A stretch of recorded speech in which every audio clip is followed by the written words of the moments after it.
All right, we're live. It's Edward Smathers with Dig the Falls, founder. We are all about New York State waterfalls, hiking adventures, but also cleanups, trail building, and things like that. So we're live again on Tuesday. I've got Stash Rustin with me today. Stash, want to give a little about yourself? So yeah, my name is Stash. I been with Ed for around 9 years now with Dig the Falls. I'm like his researcher. I go after the falls, try to measure them, see where they are, make sure they're private property or not private property, so they're accessible. I also do a lot of other things and just a lot. I'm like 3,500 Code second vice president. I am trailhead steward. I am New Jersey, New York, New Jersey Trail Conference volunteer, out of everything else. It's a lot of Search, crap. yeah, search and rescue. Search and rescue. I forgot about that one. My Yeah, God, the search and rescue, my favorite part. yeah. That's awesome, man. You're always busy, right? 100%. This Excellent. this this month went by too fast. There's too much to do. Yeah. It You were was looking for insane. volunteers, weren't you? We were. We still Yeah. are. We Okay. still got not a lot of spots open, but a good amount of spots open for trailhead stewards on Slide Mountain. So Okay. tallest mountains in the Catskills. Well, since we're on the subject, I know I said I was going to do something else first, but if you're okay with it, since you bring, okay, so you bring up the trailhead stewards. Can you go into that a little bit? Yeah. So New York State put out a Trailhead Stewards program, and we were 3,500 Club is actually the only club or only organization that is basically doing it right now. And we have been looking forward to doing this for years now. This has been one of our niches right now of doing this and making the trails more education at the trails and more checking to see if people are ready. So we're there almost every. I think we're there every weekend from Labor Day to Labor Day in May. Yeah. Labor Day to Memorial Day. What's in September? Yeah, it's Memorial. Yeah, right. I Yeah, always get them backward too. Yeah. yeah, Labor Day to another day in September or something. But we're there every weekend, making sure people have the right gear, if they're suitable, if they know what they're getting into, and it's uh it's been fun. Uh, Saturday and Sunday I did both days there, and it Okay. was very two different days. Beautiful day on Saturday. We had like I think it was I guarantee it was over 90 people show up, and then Sunday we only had like 30 because it was Wow. not a nice day, but a lot of different interactions, a lot of like people coming up not knowing what they're getting into. You know, some people showing up in sundresses and flip Oh man, flops. nice. Guy showed up who didn't speak a word of English and was looking for a rail trail in the Adirondacks. Oh no. Yeah, some guy came up that was Oh man. amazed with the Catskills, never knew Yeah. they existed, yet he always goes to the Adirondacks. And I was just Wow. like, when you drive along I-87 and every time you pass those big mountains to the left, it's the Catskills. They've been there. Yeah. Nice. Wow. Um, So Go ahead. did you get a lot of like negative feedback from the people that you were correcting, or were they pretty decent about it? They were awesome. They Nice. were Okay. a lot of people were very grateful that we were there. They took Cool. pictures of the trail map because we had a trail map. Mm, They a lot of cool interactions. Met some people from all different states. I think we wrote down one day there was 12 different states. nice. Um, we met a girl who just finished the Appalachian Trail, That's cool. and she was very mad that the Appalachian Trail didn't go through the Catskills. She's just like, this place is absolutely stunning. So I was just Maybe they like, can reroute it. yeah. She's just like, I don't like it going up that Yeah. crap near the city, and I was just like, true. It is what it is at this point. Yeah. But everybody was very grateful. A lot of people were backpacking, so they Okay. backpack the Slide Wittenberg Cornell, and they do a loop that's around like 15 miles. So it's really Wow. cool. Very nice. Yeah. But just very, I was surprised by um, how nice people were and Yeah. how generous they were, and they were amazed that this is happening. It's really I don't know why there's not more organizations doing this. Yeah. So if an organization wanted to get involved with this, what's kind of the rundown? What hoops do they have to jump through? Um, they need to have a volunteer service agreement. It doesn't matter if it's with the DRC or their own organization. Um, and everybody needs to sign it and go through maybe a little bit of training. There's a Hmm. lot of online stuff that's easy for that, but Nice. other than that, it's not that difficult. Like they want the DEC in New York State wants people to do this, like at the more popular places, and that's why Right. we were at Slide. And plus, Hmm. it's easier for us to set up a little area at Slide than other places. We were thinking about like Panther Mountain right down the street, but there's no place to set up. Okay. But it's not too hard to jump through any hoops to get this going because they want this happening because they're you know just they're overwhelmed. Yeah. That's what I would say. They're definitely overwhelmed, and I gotta admit it's died down since last year from COVID. So that's Would good. you? What would you say the percentage would be? Like, say, from peak last year to right now, how far has it come down? Uh, so I remember somebody saying there that because we have summit stewards, so Yeah. they go up in the trail, Yep. and she said that one of her summit stewards at Panther Mountain clocked in. It's like Giant Ledge Panther Mountain clocked in 700 people at one day. One day. Yeah, that was yesterday. That's That was last year. incredible. Wow. Okay. There was on Overlook Mountain there was 2,000 one day. Wow. And that's the top. That's not even like halfway up. Yep, So you imagine there's probably people turning around at some point too. yep.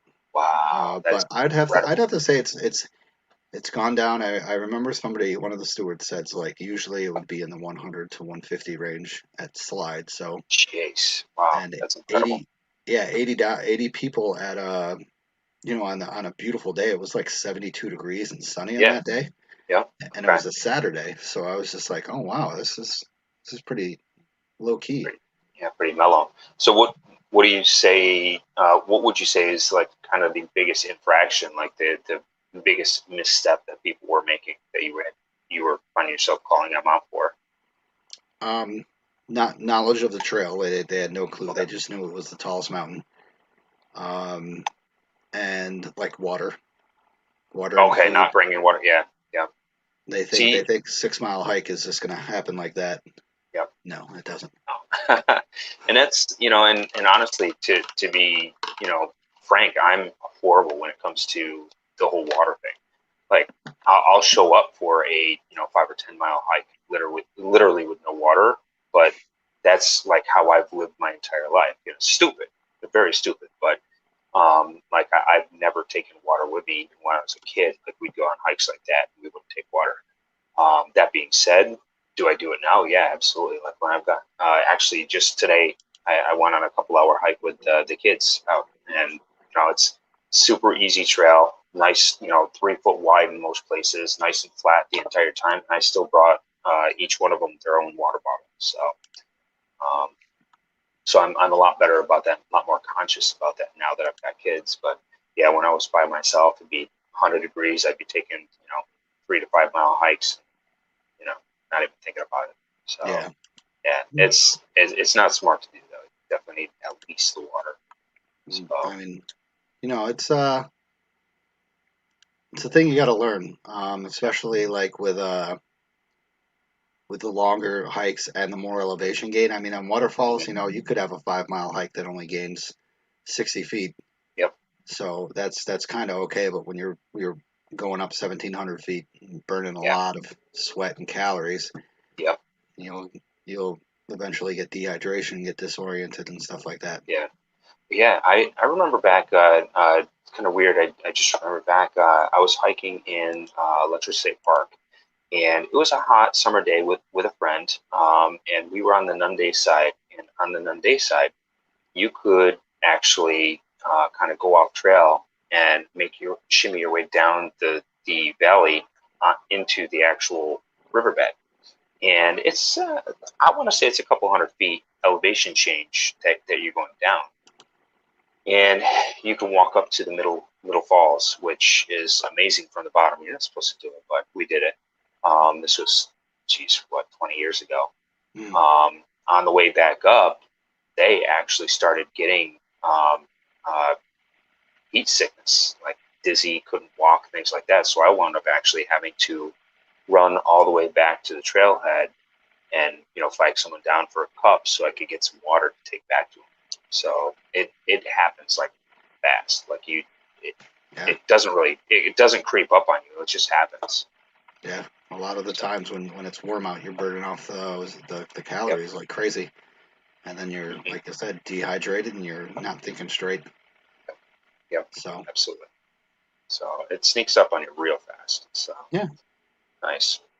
So are you in need of any volunteers in the coming weekends? Like, I believe so. We have a sign up uh, for the Trailhead Steward program. It's on Sign Up Genius, the best hmm, things I've ever seen. But hmm, yeah, I'm looking it up right now. So we need to have at okay, least 2 people okay, signed up, so one person's not left empty-handed. But it looks like the 7th okay, and the 14th and the 15th of what's it called, August. okay. I'm writing them Uh, down right now just so I could 14th, 15th August. yeah, and there's a couple spots, and I'll send you the link that shows. Cool. But it's I mean, you got to have knowledge of hiking and somewhat of the Catskills because people are going to ask you about the trailhead, about Okay. the trail, of course. But Right. but yeah, it's I mean, you at least need some knowledge of where you're at. Uh, so Jen said Volunteers, volunteers, I just saw that. nice. Um, Jessica signed up for it, and then she hasn't even done Slide Mountain. Well, she hadn't done Slide Mountain, so we did it. We did it before she signed up, so she could get a feel of what it's like. Oh, okay. Cool. And You just it's an easy mountain. The first part of it's got a little bit tricky rocks and slippery spots, but right after that, the trail turns and it becomes basically almost like a carriage road. So okay. they used to have a fire tower at the top of it, Oh, and okay. it was wood. Oh so gosh.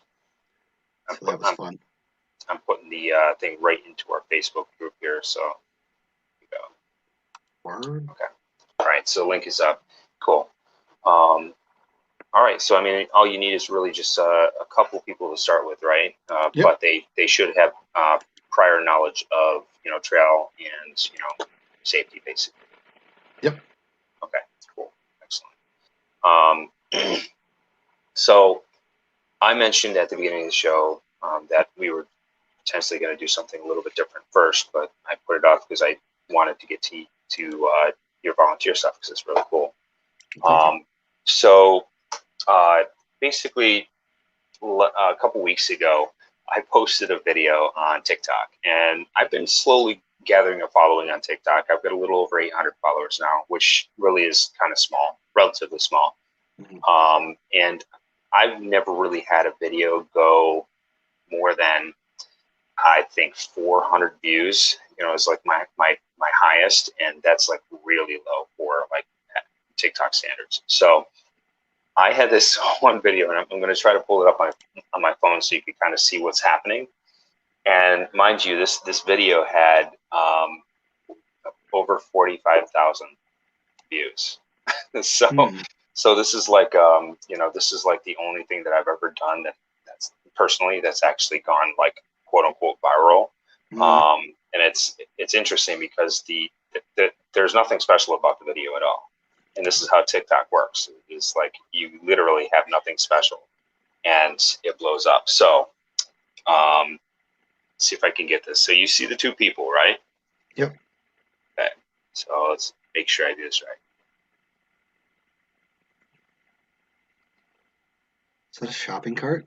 It's a shopping cart. Okay, so they're walking down the road with a shopping cart. You can see. All right. So a little bit of backstory. I drive up to the local store over here where I live, and I see these two people. They're stopped on the side of the road. They've got a shopping cart. Shopping cart is full of things that I'm very familiar with, and they're gathering more of these things off the side of the road. Okay, and I see them doing this. They're cutting them up. These things are, wild edibles, wildflowers. Things that you can either consume and or use for other purposes, whether it be medicinal or whatever. They're foraging. Uh,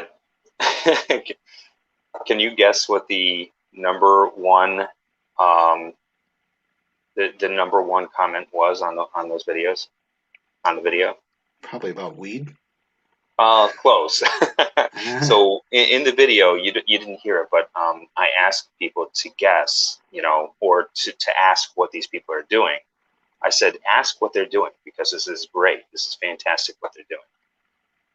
And the number one comment for that video was, they're stealing flowers from the local cemetery.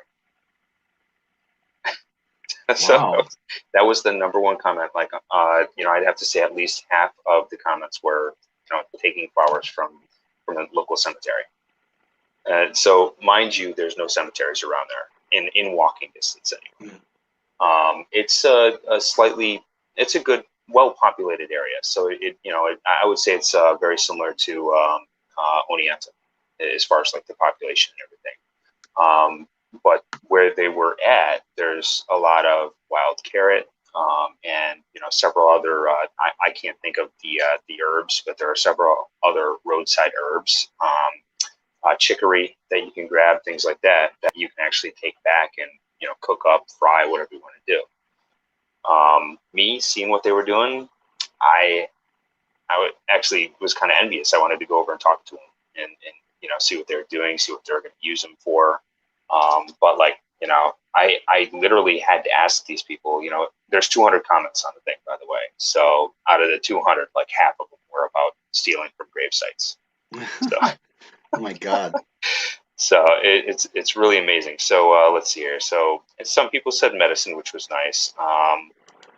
So here, I thought they were placing stealing from road crosses. That's another one. Road crosses. Who steals from road crosses?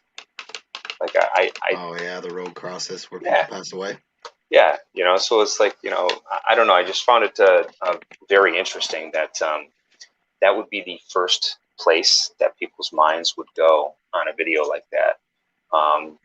It's because like when I posted it, my commentary was in a, wow, this is such an awesome thing to see, and if you don't know what they're doing, let me know and I'll tell you.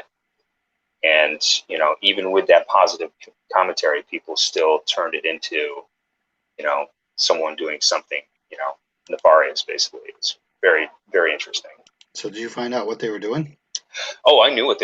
I wanted to talk to him, and honestly, I'm thinking if I see him on the side of the road again, I'm definitely going to talk to him. But I know they were foraging. They were taking giant clumps of wild carrot and other things I know are useful in baking. And they were filling the cart. So Wow.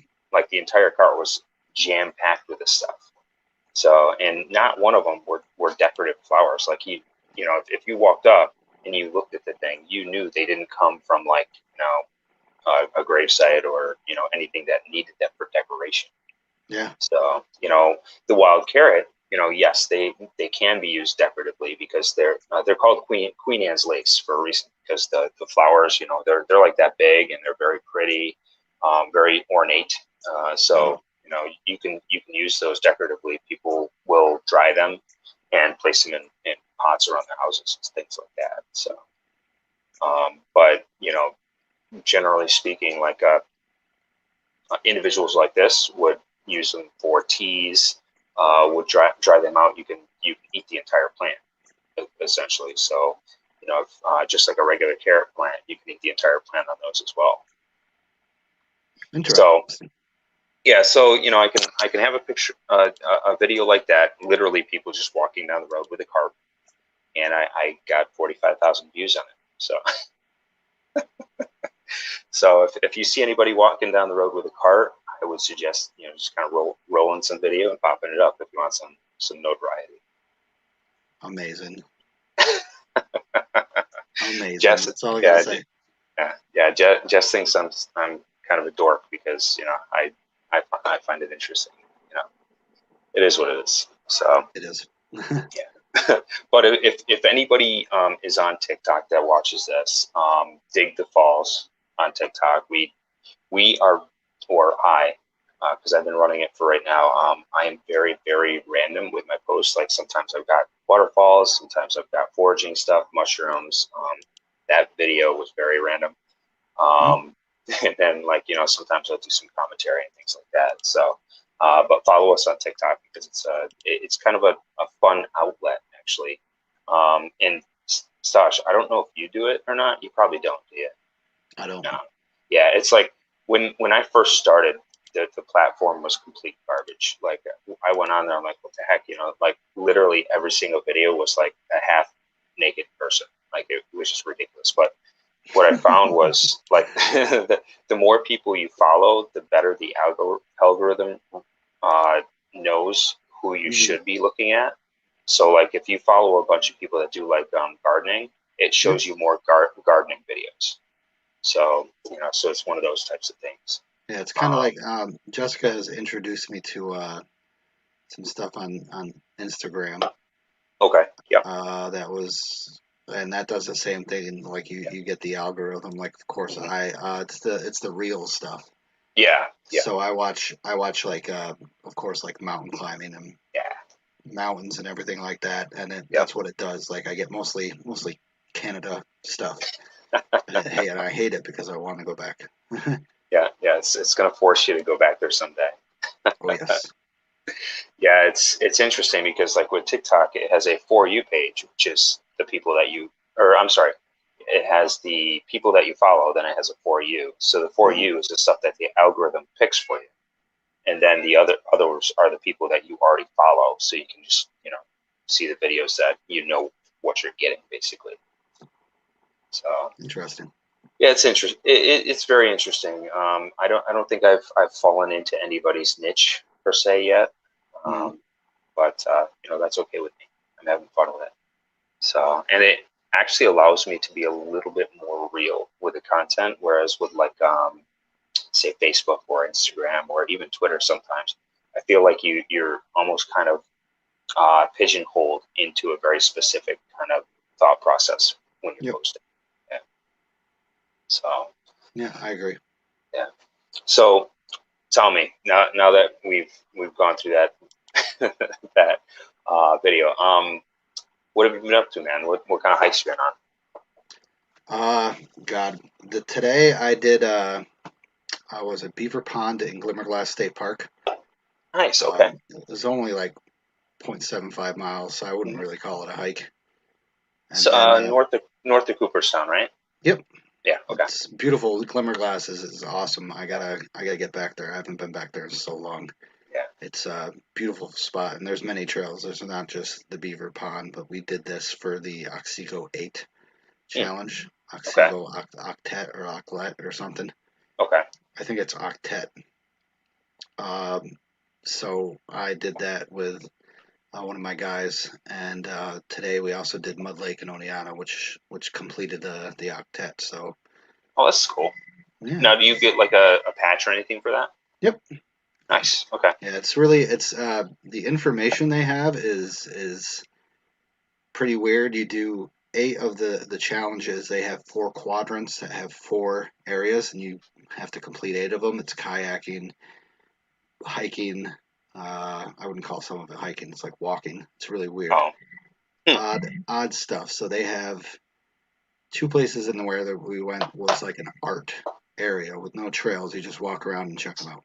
Okay. Yeah. So it's very odd. It's just to get you outdoors. But we went there and we finished today on Mud Lake, and it was our 8th finish. So Cool. it was pretty neat. It was I guess we're gonna find out what number finishers we are, and So you next. Good. so you like fill out like a form or anything like that to Yep.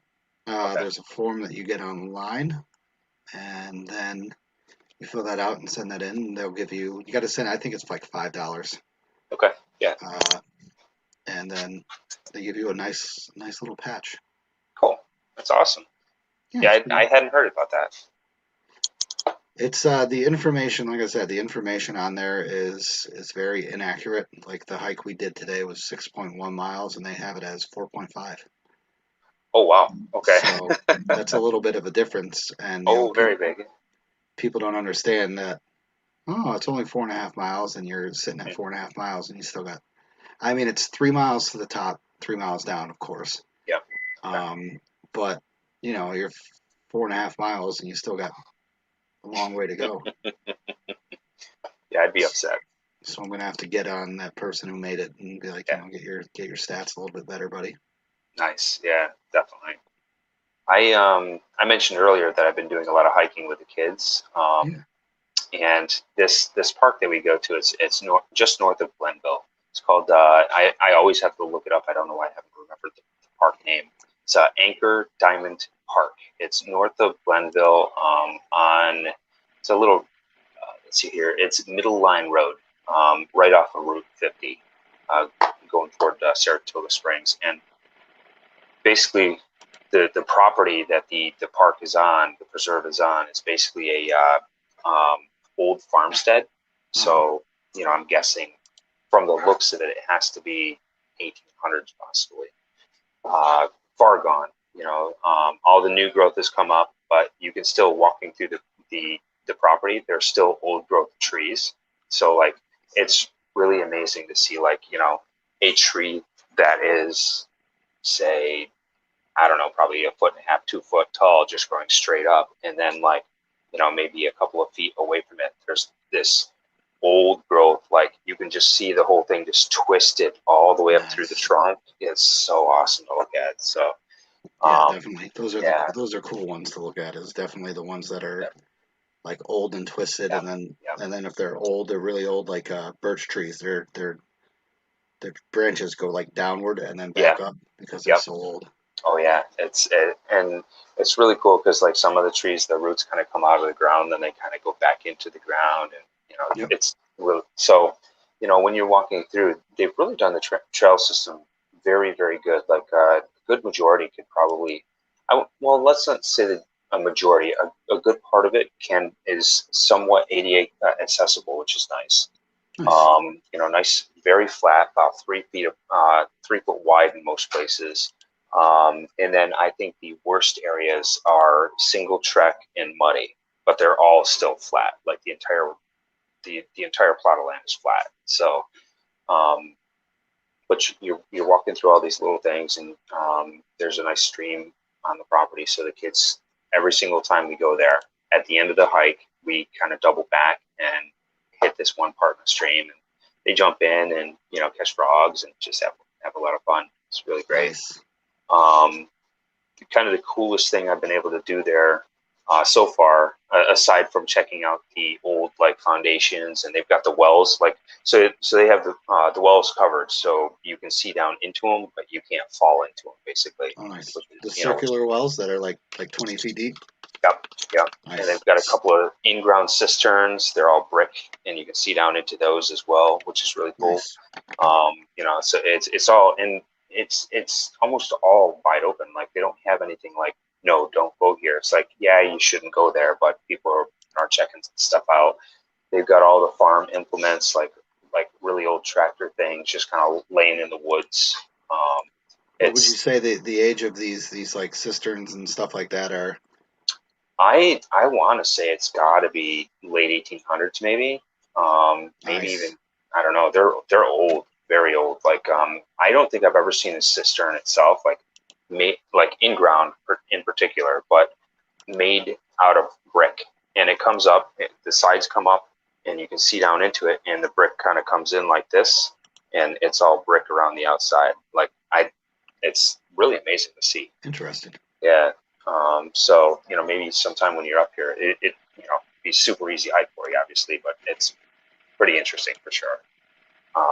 And what's fun is I can go there, and I know very particular spots now that I can go that I can get like golden oyster mushrooms.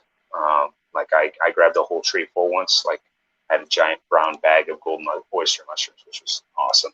Nice. And then last year I grabbed half a bag full of chicken of the woods, which is like, the nice orange, mushroom. And when you cut it up and bake it or fry it or whatever, it's just literally like chicken. It's great. Yeah. Awesome. So, it's nice to do that as well. And just, but taking the kids, I almost literally don't have to worry about anything. Like they can kind of just shoot up the trail. And for the most part, I can see them if they're a little bit too far ahead. And everyone that I've met there has always been really cool, really nice. So good. But yeah, that's how I've been hiking with the kids for the last 3 or 4 weeks. Nice. Yeah, but you're getting outside though. Yeah. Oh yeah. And actually, just let me out of the house the other night to to go to one of the local preserves. There's Indian Kill Preserve, which is local to me. I could almost walk there. Nice. And that one is a little more difficult because you've got valleys. You've got a creek that runs through a bunch of valleys, so you're going up and down some pretty steep spots. Literally nothing like the Catskills, obviously, but still, I get my workout in. And, yeah. Is it marked? That's a good spot. It's all marked. Yeah. So no bushwhacking, unfortunately. I know you like the bushwhacking. I do. I love bushwhacking. I haven't been in a while, but I need to get back at it. Yeah, I was going to actually ask you if you had. Next week. What am I doing next week? I forgot. Yeah. Next week, I'm off, so probably be either recording stuff or hiking. Probably hiking. Yeah. So no cross country adventures. No, not yet. No. Jessica and I scheduled something in September to go up to the Finger Lakes. Oh, nice. Okay. My friend is doing his wedding reception because he got married last year, so nobody could attend. Okay. Right. So we rented a place on Airbnb called Brockport. It's right in between Naples and Penn Yan. Mm-hmm. So we're going to be checking out waterfalls all over there. I'm going to take her to Grimes Glen. Yep. And nice. Of course, the wineries. We got Bully Hill, and there's what was the place down the road? There's a place down the road that she wanted. Well, I found out for her because I forgot what it was. It's like a hippie kind of place. It looks really cool, so we're gonna check that out. Nice, excellent. I forgot what else. There was another glen that I was gonna check out. It's not Grimes Glen. It's on the other side of Hammonsville, or something like that. Yeah, Hammondsport. Yeah, I'd have to look at the map, but it starts with an E. Hmm. Give me 1 sec. I'm crazy with this, so I'll be able to look it up in seconds. You're right next to. I think you could make it to Holly Falls pretty quickly as well. Around that area. Yeah. I mean, you're going to be right on the Erie Canal, basically. So really? There's a lot of I believe there's the Erie Canal is pretty close there, because you're going to be right in Brockport. Oh, sorry, Branchport. Sorry. Branchport. Okay. I was going to say it sounded a little weird, but okay, Branchport. Okay. Yeah. But Erie Canal still isn't too far away as far as I know. Oh, that's cool. Yeah, I'm trying to find this place that I saw. Being me, I just go on the maps and I see the biggest notches inside of the. As my dog. Yes. No, that's I see the biggest notches. Eggleston Glen. Eggleston. Yeah. Okay. I'm definitely gonna go there because I haven't been there. Interesting. Yeah. You'll have to get a lot of pictures because I'm interested. I've heard about it and I've heard it's awesome, but I've never been.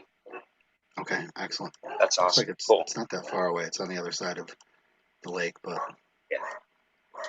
So you mentioned that you're going to be recording.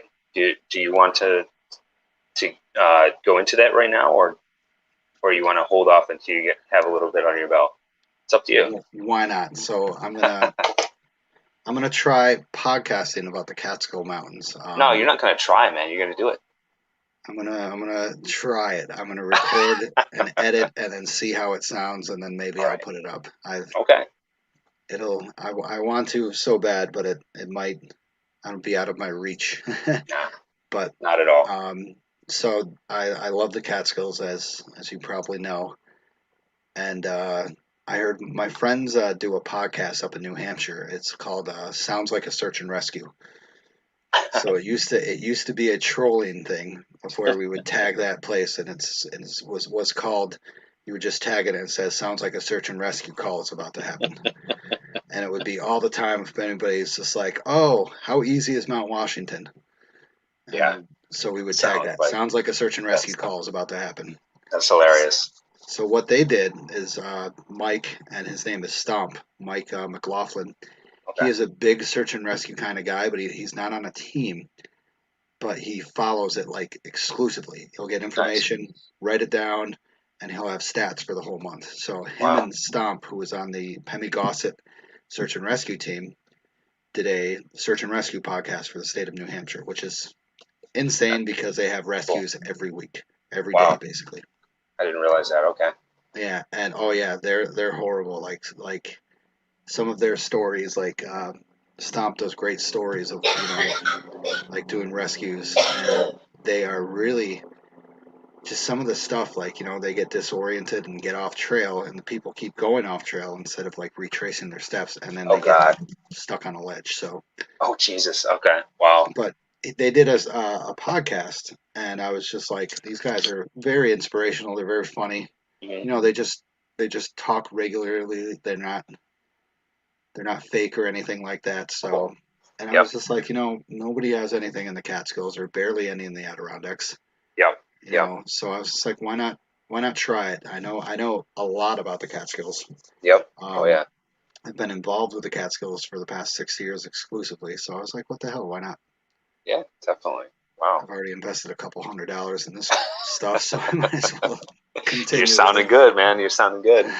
But So do you have anybody lined up, or are you gonna just try like a oh, pilot episode first? I'll show. You should see. This is how crazy I am. So I have a notepad of when I'm like going in the day. Um, During the day, I'll just think of something and I'll just Okay. write it down. So Oh, that's awesome. as you can see, these are the list of interviews I'm gonna do. Let's see if it works. Let's see. Oh, it might be too bright. This might be too Holy bright. cow! Oh, it just started focusing in on it. That's actually just from what I saw. That's a hell of a list, man. Yep, those are interviews right there. That's awesome. And then topics. I even have topics that are Nice. actually really good, like list of topics. So I'm like, Holy cow, dude. Nice. Very nice. I'm definitely doing my research, but Oh, that's awesome. it's very time consuming. I got to make the episodes before the episodes happen. Hmm. You Right. know what I'm saying? I gotta sketch out everything so I'm not sitting there and just being like Yeah. so So I basically got to do like, I don't know how you say it, like what do they do for movies? Like it's a kind of like a set script. list. Yeah. Yeah. Or like a good band has a set list. It's Yeah, you got to have that definitely. but So yeah, it's wow. it's definitely time consuming. That's all I got to say. So I got to figure out.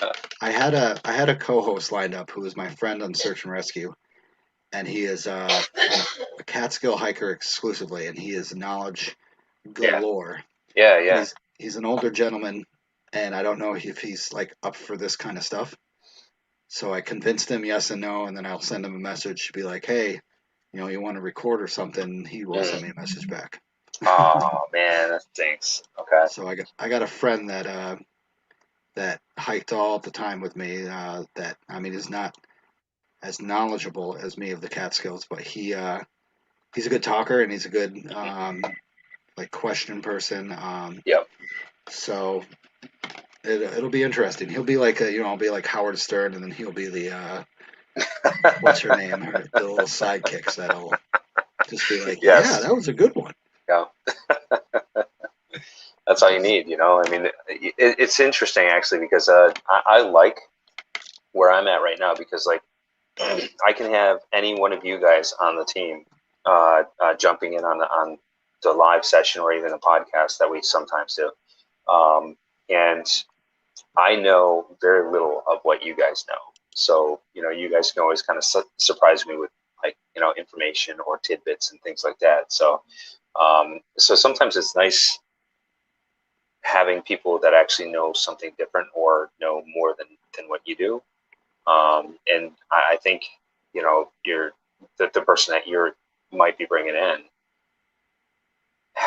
will have something to offer, even though they may not know as much about the Catskills as you. Does that Yeah. make sense? Yeah. Yeah.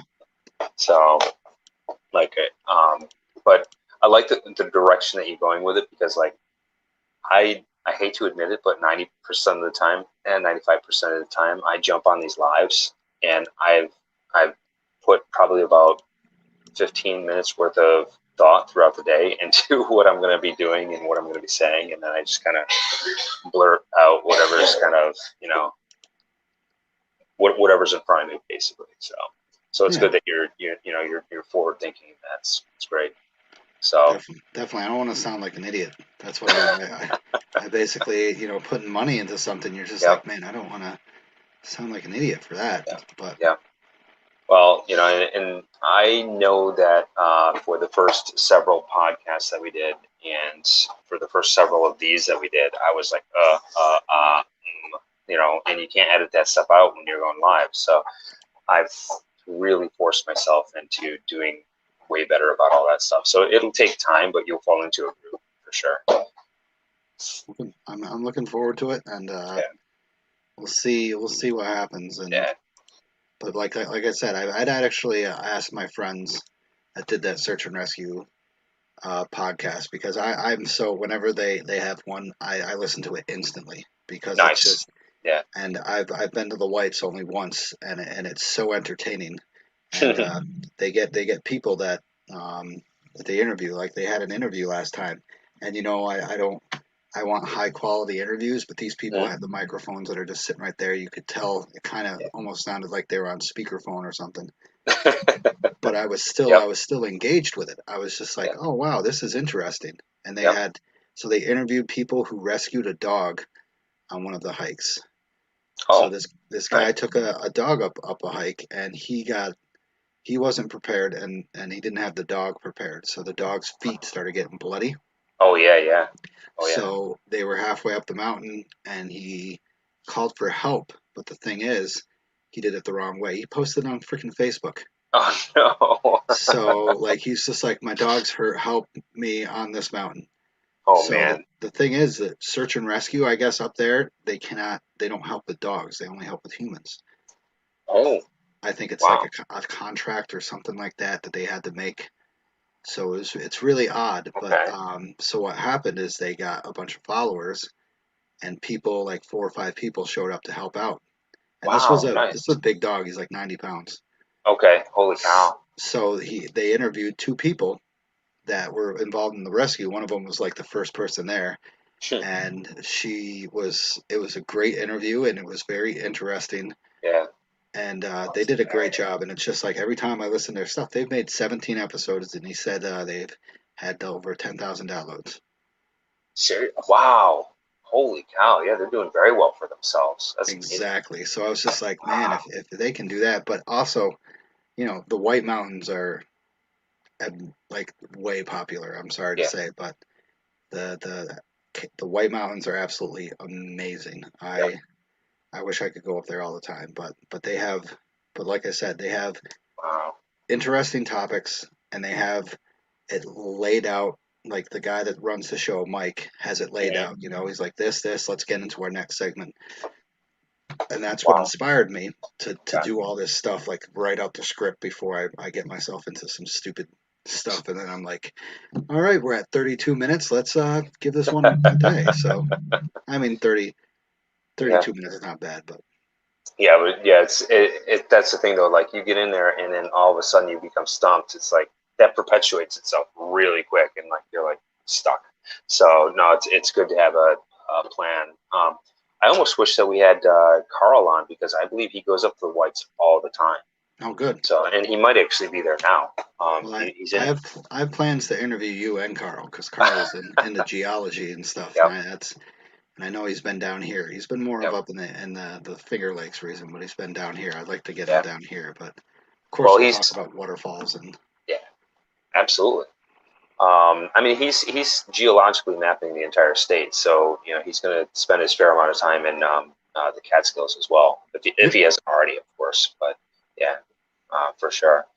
Uh, well, when that actually comes through and you post your first episode, let us know, man. 'Cause I definitely want to get on board and trying to share that as much as possible. So Definitely. Thank you. yeah. I'm excited. Oh yeah, absolutely. Me Excited too. and nervous. That's what you need. That nervous energy is what you need for sure. So, all right. So we're at 45 minutes. I think, you know, we had a pretty good episode. Not a lot of, well, no questions, but, you know, that's not always a bad thing. So um, I'm hoping next time we'll get someone that we can interview. Maybe we'll get, you know, one of our channel partners or something like that on for an interview. Kind of fun. So, Yeah, that one but interview with the guy from Tennessee was awesome. yeah, yeah, he's really cool. Does a lot of good stuff. Chris, he's just a really fun guy. So, ecological Chris. If anybody follows him on TikTok or doesn't Yeah. follow him on TikTok, jump on there or Instagram or Twitter or anything like that. But yeah, that was a lot of fun. We need to do more of that kind of stuff. So, but, all right, man. Well, I'm gonna end the live, and you know, thanks for everyone that stopped by and checked out the live for when they did.